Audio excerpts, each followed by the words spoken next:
a big dent on your pocket is not a great feeling. But owning a phone that's the alpha of the Android world, pretty cool. It's got the best of both worlds, the style of the S series and the S Pen of the Note series. So I got this phone almost after 3 weeks of launch, and I'll be making this phone my daily driver now, so that way I can share a more detailed and honest review with you guys. But let me share my first impressions quickly. You've probably seen a bunch of unboxing videos already, so I'm not going to get much into it, but just know that you don't get a charger, earphones, protective casing, or a pre-applied screen protector. Those are all things that you can get to your liking and apply on your phone as per your preference. And on the bright side, they've kept their pricing the same as last year, so that's really great. Design-wise, it's a gorgeous phone, even if you don't like curved screens, which is totally a personal preference thing, but look at the way it feels, so bezel-less, and the no-border design approach does have a more futuristic touch. If you'd rather prefer a more flat-ish display, then you've got the S22 and S22 Plus as the options, but they don't have the S Pen. And I am an avid S Pen user, and with the S22 Ultra, they've been able to bring down the latency to just 2.8 millisecond. And I used to think, how much better could it be from the Note 20's Ultra writing experience? And you know what? Clearly, there's a difference. It's very subtle, but it's so good. The S Pen is also designed a little bit more differently. It looks and feels more mature. It's got this rubberized matte finish grip, which definitely feels softer. It looks less toyish, just has a more premium feel to it.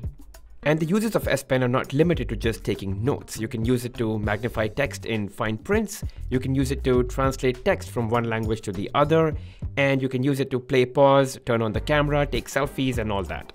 Now, if you've been a Galaxy S user primarily and not a Note user in the past, you're gonna find this phone to be a tad bit wider. But they've had to make that space for the S Pen housing, yet keeping the battery capacity to 5000 mAh that you did see with the S21 Ultra last year. And then there's a new camera housing, which is probably a way to distinguish this phone from the S21 Ultra. It does collect dust around the lenses almost all the time, but once you put on a case, it's really not an issue.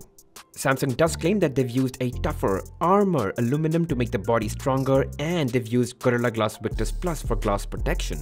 FYI, Gorilla Glass Victus Plus is exclusive to Galaxy S22 series phones only, but let me comment on that in my full review after I've used the phone for a while. Also, the S22 Ultra supports 45-watt fast charging. I will be getting the 45-watt charger, and I'll be posting some stuff on Instagram, so make sure you're following me there if you want to know more about that. And now jumping onto the display, and the specs are right in front of you, and these are totally off the charts. It's hands down the best display you can get on any Android smartphone. But what I'm really excited to experience, and then I'll talk about it in my review, is the Vision Booster tech, which basically, when you're outdoors and it's very bright, it amps up your screen's brightness without compromising much on colors and saturation, so you get an even better and more accurate display when you're outdoors. And it's stuff like this that puts flagships on a pedestal. I mean, it's how they handle these extreme conditions and make sure that your experience does not go for a toss. That's the stuff that flagships do and non-flagships don't.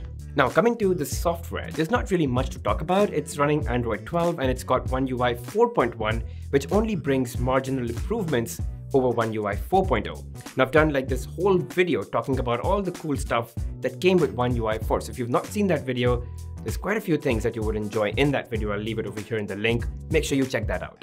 And of course, the experience is amazing. There's more customization possibilities and the UI feels very mature, subtle, and bug-free. But the most important part about software is that Samsung guarantees you 4 years of Android upgrades. So if you're buying this with Android 12, guaranteed you're gonna get Android 16 on this phone, and they're gonna give you 5 years of security updates. That's phenomenal. Alright, coming to performance, and I would love to talk about it, but I've just unboxed the phone a day ago, so I do want to spend some time with it before I can really comment. But I'm really excited because Samsung this time got the Snapdragon 8 Gen 1 chips to India, because generally they bring the Exynos chip to the Indian units, but this time it's the Snapdragon. So yeah, I'm ready to test out its abilities and also look out for any heating issues, if any, this time.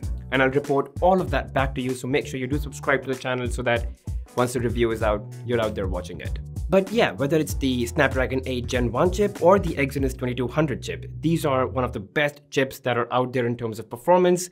It's the latest and it's not gonna get better than this on any other Android smartphone. Coming over to the cameras, the specs are quite similar to last year, but there are two important upgrades. a larger pixel sensor so you get more light in your lens, and a 58% wider OIS correction. The 23% larger pixel sensor basically allows for more light to enter into the lens, and it thereby helps improve low light photography significantly. And if you do see some samples here, it's pretty clear. These were taken at about 9 PM when it was completely dark and there was just ambient lighting. I also took some photos in normal mode and then in night mode, and night mode is clearly a lot brighter as compared to the normal mode, especially in certain photos. And you do have the option, so you can turn off night mode if you do want to take a natural dark photo. And the OIS correction that I spoke about helps you in taking more stable videos, reduce shake, and even improve night videography.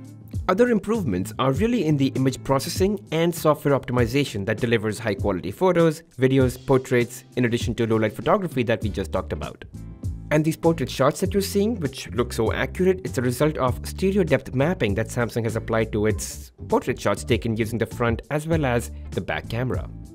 Now obviously, as I spend more time with the phone, I'll also spend more time with the cameras, and I'll try to test them in different and difficult lighting conditions. And I'll talk all about my findings in the full review, so you may want to stay tuned. Now I've switched to the portrait mode, and all of this is being shot using the front-facing 40 megapixel selfie camera, and I'm directly speaking into the microphones of the camera, so I'm not using an external mic, and this is all being handheld while I'm walking, so hopefully stable. And just in case if you wanted to know what all modes are available, here's a list, and yeah, it's not different from what you saw in the S21 Ultra. But deep down, this is a very special phone. Before the S22 Ultra launch, every S-series phone that would launch, it would come with a new gen CPU, new display, better camera optics, and overall improved performance and new design.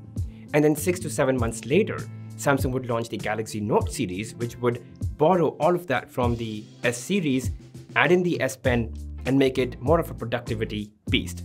But this time, the S22 Ultra, it sort of does both, it's sort of merged. It's got this fusion of S series style and design and the Galaxy Note series productivity, and it's just put all of that together. So yeah, feelings are mixed. But now if I think about it, what Samsung did with the S series and then the Note series after 6 months is probably what's going to now happen with the S series and the Fold Flip series. So the Galaxy Fold and the Flip series is probably what becomes the innovation angle that comes or rides on the success of S series. But yeah, that's just me contemplating. Let me know what you think about that. Give me your opinions in the comment section. Alright, that's it for the S22 Ultra first impressions only. I will be doing a full in-depth detailed review video, so make sure you're subscribed and you hit that bell notification icon. And more importantly, if you guys have any questions, make sure you drop them in the comment section, so I'll address that in my full review, which will come out very shortly. Alright, thank you for watching guys. I hope this was all really helpful. Make sure you hit that like button, subscribe to the channel, and hit that bell notification icon. I'll see you guys in the next one.